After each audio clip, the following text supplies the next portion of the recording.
ಕೋಗಿಲು ಲೇಔಟ್ನಲ್ಲಿ ಅಕ್ರಮ ಮನೆಗಳ ತೆರವು ವಿಚಾರಕ್ಕೆ ಸಂಬಂಧಪಟ್ಟಂತೆ ಈಗ ದಾಖಲೆಗಳ ಪರಿಶೀಲನೆ ನಡೀತಾ ಇದೆ.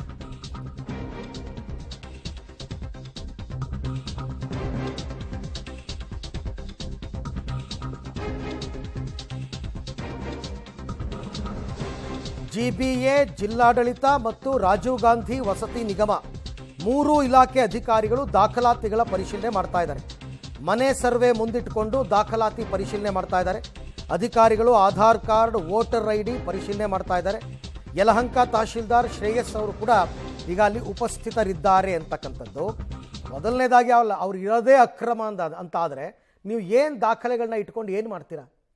ಈಗ ಅವ್ರ ಹತ್ರ ಕರೆಕ್ಟ್ ದಾಖಲೆಗಳಿದ್ದರೆ ಅವ್ರು ಇರೋದು ಸಕ್ರಮ ಅಂತ ಆಗುತ್ತೆ. ಹಾಗಾದರೆ ಮನೆ ಹೆಂಗೆ ಹೊಡೆದಾಕಿದ್ರಿ? ಇಲ್ಲಿರೋದೇ ಅಕ್ರಮ ಅಂದಮೇಲೆ ದಾಖಲೆಗಳು ಸಕ್ರಮ ಆಗೋದಕ್ಕೆ ಹೆಂಗೆ ಸಾಧ್ಯ? ಸಾಧ್ಯನೇ ಇಲ್ಲ. ಇದ್ಯಾರು ಕಣ್ಣೊರೆಸ್ತಾ ಇದ್ದಾರೆ ಇವರು ಅಂತಲೇ ಅರ್ಥ ಆಗ್ತಿಲ್ಲ. ಅವರು ಇದ್ದಿದ್ದೇ ಸರ್ಕಾರಿ ಜಾಗದಲ್ಲಿ ಅಂದಮೇಲೆ ಅವ್ರ ಹತ್ರ ಇರೋ ಎಲ್ಲ ಡಾಕ್ಯುಮೆಂಟ್ಸು ಫೇಕ್ ಆಗುತ್ತೆ.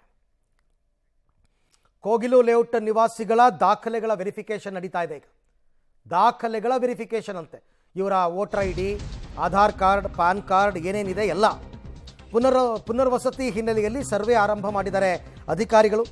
ಪ್ರತಿ ಮನೆಗಳಿಂದ 5 ದಾಖಲಾತಿಗಳನ್ನು ಸಂಗ್ರಹ ಮಾಡ್ತಾ ಇದ್ದಾರಂತೆ.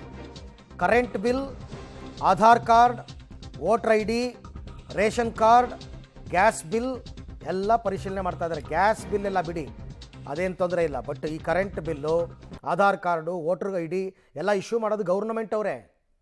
ನೀವು ಅವ್ರಿಗೆಲ್ಲ ಅದೇ ಅಡ್ರೆಸ್ನಲ್ಲೇ ಇಶ್ಯೂ ಮಾಡಿದರೆ ಅದು ಅಕ್ರಮ ಅಲ್ಲ, ಸಕ್ರಮ ಅಂತಲೇ ಆಗುತ್ತದು. ನೀವು ಹೆಂಗೆ ಗೊಂದಲ ಹುಟ್ಟಿಸ್ತಾ ಇದ್ದೀರಾ ಅಂತಲೇ ಅರ್ಥ ಆಗ್ತಿಲ್ಲ. ಅವ್ರು ಇದ್ದಿದ್ದೇ ಅಲ್ಲಿ ಅಕ್ರಮ ಅಂತ ಆದಮೇಲೆ ದಾಖಲೆಗಳು ಸಕ್ರಮ ಆಗೋದಕ್ಕೆ ಹೆಂಗೆ ಸಾಧ್ಯ?